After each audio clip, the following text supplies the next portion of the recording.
So Luna Classic, let's talk about it. This is really it. I mean, this article says it all, and I think we have to take a long-term mindset here with Luna Classic. It's just not going to happen overnight. So you'll see what I am referring to as we jump into this video. But Terra Classic core developer reveals the key to reduce LUNC supply efficiently over time, because without this, we're not going to reach the goals we want. We need to reduce the overall supply, but it's not going to happen with a snap of a finger, right? So make sure you hit the like button and subscribe down below. Really liked this angle here because the Terra Rebels are being realistic, and I like that, right? They're showcasing that, hey, this is going to be a multi-year process. So if you're holding Luna Classic for the long term, be ready to hold for a really long time in order to see those big gains that you wish to see in the future, right? So let's dive in and talk about what this means for Luna Classic. So Zaradar, who we've come to know pretty well here within the Luna Classic Terra Rebels community, says, here's the key in getting the supply down, because without that, we're not going to reach those big lofty goals, right? He says it's getting the economic engines running again, and getting the swap system running, getting people to generate taxes and pay smaller burn fees, because that is what's going to inherently end up burning things a lot faster. More on-chain activity. This is coming from the developer.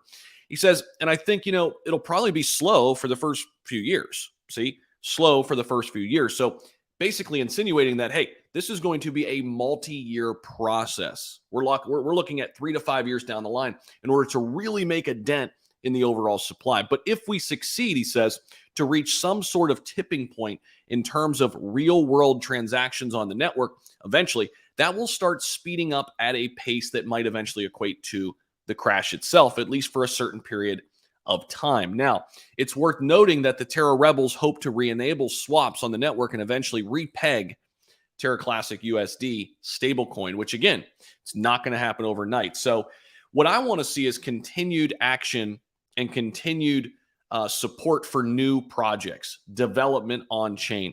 That is what's going to eventually bring this chain back. He says other projects within the Cosmos ecosystem could eventually also adopt LUNC as a payment method. Again, more use cases, right? We've seen some companies come in, utilize the blockchain a little bit, but that needs to ramp up over time. And again, I think you honestly have to take a step back here and be super patient with Luna Classic. If you're looking at this as a swing trade, chances are you might even already have exited the trade, or you're looking at it for a little bit of a swing and then, get in, get out accordingly. But if you're looking at this as a long-term thing that, hey, I want to hold this thing for multi-years and see what happens. Basically, hey, here's a ticket. Here's a lottery ticket. We'll see how this plays out. I think you've got to give this thing 3 to 5 years to see if they can put that roadmap that they put out, not too long ago, put it into action. And it's going to take time. It's not going to happen with a snap of a finger. It's just not. This supply is too massive. We're in the middle of a bear market, mind you. These sort of things take time. Development on chain does not happen overnight. It's built over time. And here's the other thing with Terra Classic. They've got to build new trust with new developers that come in, right? Yes, they have an opportunity to do that now that the Terra Rebels have stepped up. Shout out to them, and they're taking this thing forward. So it'll be interesting to watch this play out. Let's take a look at the price of LUNC real quick, just kind of see where we are. We're trending pretty nicely, honestly. I mean, when we zoom out here to the 3-month, nice consolidation phase. I mean, yeah, we topped out here at 3.5 back in earlier this month. Of course, the big blow off top was in early September. We haven't crashed and burned yet, though. I mean, we are just kind of slowly trending down here in the last month. Last couple of weeks, we're slowly coming back up from like that 2.2 level. So we'll continue to watch it.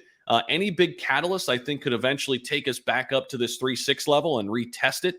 This local top that we saw in beginning of October. The Binance burns are still happening. I think all of that stuff is great, but it's just not going to have a drastic impact right now here in the present.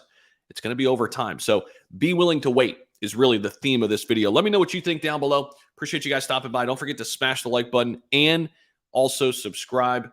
And let me know what you think down below. Agree, disagree? Can't wait to hear from you. See ya.